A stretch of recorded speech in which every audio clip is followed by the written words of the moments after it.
I'll be starting off my training session with some warm-up lasting no longer than 10 to 15 minutes. The idea here is to warm up the body as fast as possible while stimulating every single area of the body I aim to train in this martial arts training session, while primarily just focusing as my body weight on as resistance. Mixing it up with some basic kicks and maneuvers, some knees, light shadow boxing before skipping again is a great way to really engage all areas of the body. Once the warm-up is complete, I will be moving on to using the staff. I recently started training with the staff as it offers my training another dimension. The aim of this section is to be explosive and dynamic and fun. The flying sidekick is one of my favorite moves. You'll already be seeing me pushing it, using it as a tool to push my cardiovascular system to the limit in this section. Using the staff and flying sidekicks, although they seem reckless, they are very safe and effective in combat situations, and they allow you to improve your overall plyometric capabilities in a very applicable way.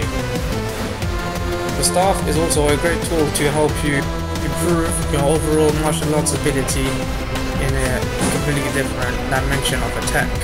Now, using the staff, you're able to take out many different opponents at the same time if the time merited that situation to exist. So you gotta always remember that what your end game is here. Is used in the same way as you're punching. So you have to really keep going to you can push yourself to new levels. So remember, although it might seem tricky and difficult to use the staff initially, it's very easy once you get the hang of it. The staff's not the weapon for you of choice. Maybe you should choose another weapon.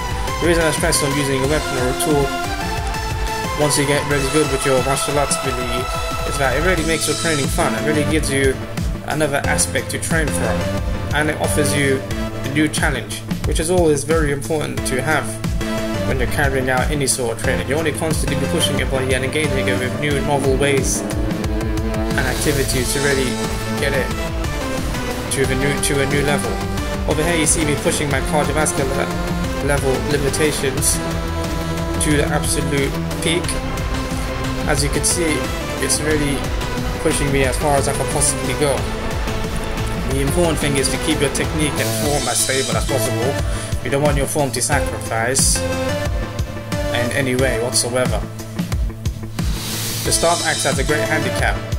So the particular staff I'm using is slightly heavier than a normal one, but it's a great tool. But once you stop using the staff and you start practicing your kicks, the roundhouse kicks, side kicks, spinning back kicks and hook kicks, once the handicap is gone, you're a lot more comfortable performing kicks that you might have found a bit tricky earlier on. It's always better to aim for a post or something so that you don't damage your joints and improve your overall target practice. You only focus on practicing all your kicks, as all of them will be used in a combat situation. As you can see, I don't really practice many fancy kicks, so those aren't really practical or useful in a combat situation. This next section focuses on improving my boxing skills while also improving my kicks. Although I don't have access to an opponent, I use a washing line to represent all angles of attack. Ducking and maneuvering, swinging, bobbing and weaving while shadow boxing and kicking is a fantastic way to make you supple and explosive and give you real life fighting experience. The washing line can also be used to enhance your overall balance, coordination and kicks. And the washing line I'm using goes up to a high of about 6 foot and down to a high of a couple of foot, so that I'm able to target all heights. I always include a session of core exercise work into my session as well, which I'll be going on to next. Boxing is a great way to really target your upper body portfolio. The core section focuses on calisthenics, which are a great way to implement body weight training into your improvement and make massive gains of strength in a very short period of time.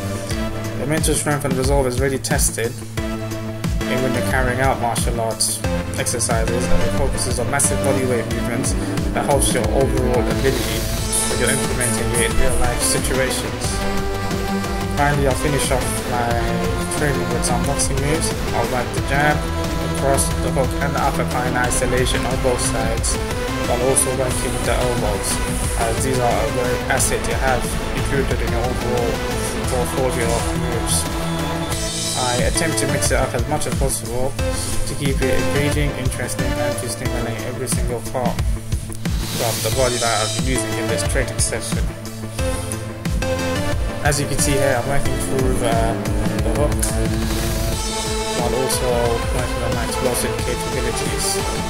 I'm actually not working the elbows in isolation and all the punches in general, so I can really focus on the weaknesses that exist in my current technique and understand the importance of just using one limb at a time.